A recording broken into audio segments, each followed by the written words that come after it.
Hashkivenu Adonai Eloheinu.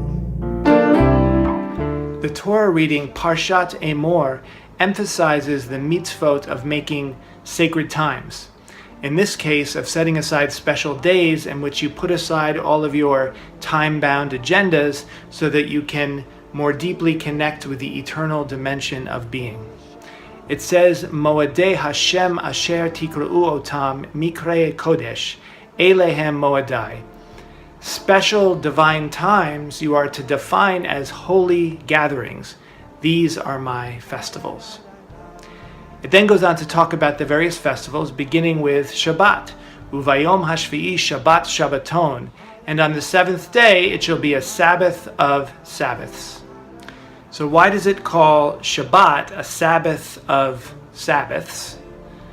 Because ultimately the purpose of Shabbat, the purpose of the festivals, as well as any other times that you set aside for your spiritual practice, is not merely to have a special holy experience during those times alone, but rather the purpose is to immerse in the eternal dimension of being so that you can continue to practice presence even as you operate in the mundane world of time.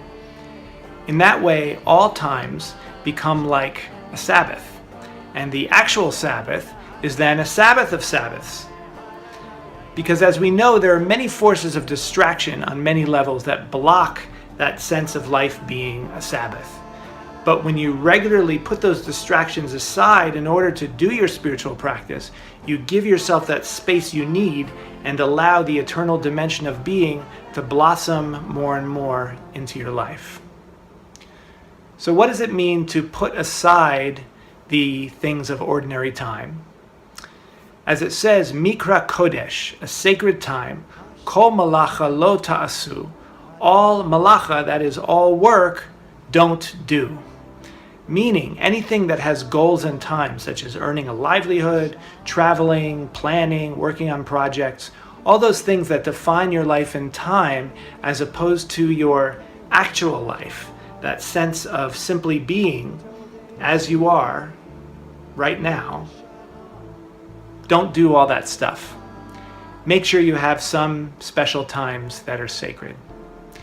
So on this Shabbat Emor, the Sabbath of saying, may we say out loud to ourselves our commitment to set aside time to go beyond time, whether in the traditional practices of Shabbat and the Moedim, the Sabbath and the festivals, or even just for a few seconds throughout the day to stop, breathe, and be present.